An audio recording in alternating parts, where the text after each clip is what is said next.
Le rythme effréné de la vie moderne génère souvent tension et fatigue.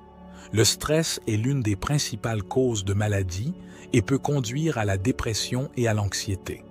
Les réflexions philosophiques des anciens maîtres taoïstes peuvent nous aider à soulager la tension et à réduire les inquiétudes incessantes.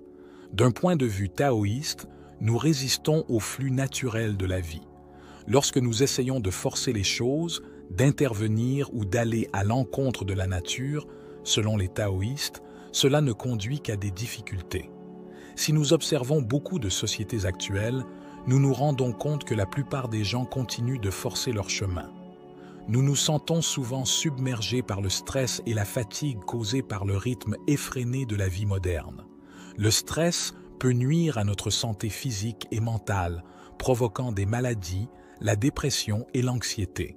Cependant, nous pouvons trouver du réconfort et de la sagesse dans les textes des anciens maîtres taoïstes qui offrent des réflexions philosophiques pour soulager le stress et apaiser l'esprit. Les taoïstes nous enseignent à couler avec la nature, pas à lui résister. Lorsque nous essayons de forcer les choses ou d'aller à l'encontre de l'ordre naturel, nous ne créons que des difficultés et des conflits. En revanche, si nous observons et acceptons ce que la nature nous offre, nous pouvons atteindre un état d'harmonie et de paix intérieure plus grand. Normalement, nous avons tendance non seulement à modifier la nature à notre gré, mais aussi à contrôler des éléments sur lesquels, en réalité, nous n'avons aucune domination, comme le destin et les circonstances extérieures.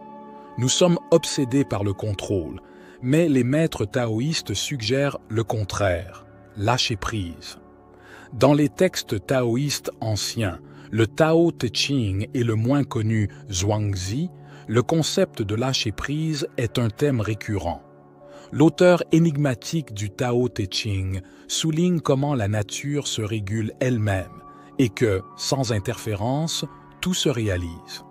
De plus, il met en évidence notre obsession à chercher le bonheur dans le monde extérieur et comment nos efforts pour l'obtenir et l'attachement aux circonstances extérieures nous rendent malheureux. Nous n'arrivons pas à lâcher notre désir incessant de bonheur, qui est justement la cause de notre malheur. Nos efforts pour éviter le malheur génèrent de l'anxiété. Les textes taoïstes anciens nous invitent à suivre un chemin différent. Nous devons lâcher nos visions préexistantes du monde, prendre conscience du vide, permettre à la nature de suivre son cours et couler avec elle au lieu de la contrarier. L'objectif est de vivre une vie plus simple avec moins de soucis, en suivant le Tao, le principe universel. Le Tao est considéré comme le premier antidote. Cette vidéo explore les anciennes réflexions taoïstes qui peuvent servir d'antidote pour réduire l'agitation dans un monde hors de contrôle. Le premier concept est de laisser les choses telles qu'elles sont. Le maître taoïste Zhuangzi savait comment ne pas intervenir dans les processus naturels. Il était conscient que l'intervention perturberait la nature, la transformant en quelque chose qu'elle n'est pas. Par conséquent, il n'intervenait pas, laissait les choses suivre leur cours naturel et observait comment elles se développaient autour de lui. Dans de nombreuses cultures modernes qui apprécient le succès et la performance, l'inactivité est vue comme un gaspillage. Nous nous accordons rarement le droit de nous reposer, ressentant le besoin d'être constamment actifs. Nous travaillons souvent contre la nature elle-même, même lorsque nos actions compliquent nos objectifs. En respectant le flux naturel des choses, nous les laissons être. Notre environnement ne requiert pas constamment notre intervention, que ce soit à la maison ou au travail. De nombreux problèmes se résolvent d'eux-mêmes et la vie s'adapte, indépendamment de notre appréciation du résultat.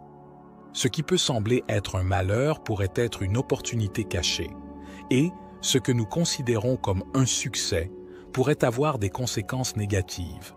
De plus, l'univers fonctionne selon ses propres règles, donc essayer de le contrôler est vain. Le deuxième antidote consiste à cesser de poursuivre le bonheur. Zhuangzi n'était pas certain que les personnes engagées cherchaient ou non le bonheur, mais il a observé que leur méthode de recherche les rendait souvent malheureuses. Les gens sont toujours occupés, courant obsessionnellement à la recherche du bonheur. Leurs expressions semblent fatiguées et tristes. Zhuangzi suggère d'abandonner la recherche du bonheur, car il le considère comme une source de souffrance et de frustration. Nous nous épuisons souvent à la recherche de choses qui ne remplissent pas nos cœurs, comme l'argent ou la célébrité, générant également la peur de les perdre. Le troisième antidote est de contempler le vide. Zhuangzi soutenait que les gens ont tendance à aimer les compliments car ils se sentent appréciés pour leur réussite. Cependant, il appréciait le vide, car lorsque nous sommes dépourvus d'attache, nous sommes moins tendus et avons moins de soucis, en particulier concernant l'approbation des autres. Le quatrième antidote est la loi intérieure. Selon le sage taoïste Laozi, si nous nous mettons sous pression au-delà de nos capacités, nous créons des problèmes. Dans son livre « Le Tao Te Ching », il affirme que celui qui se tient sur la pointe des pieds ne reste pas en équilibre et que celui qui se précipite n'arrive nulle part. Essayez de contrôler. Ce qui est hors de notre contrôle n'est pas productif. Le cinquième antidote est d'éviter l'angoisse pour l'avenir.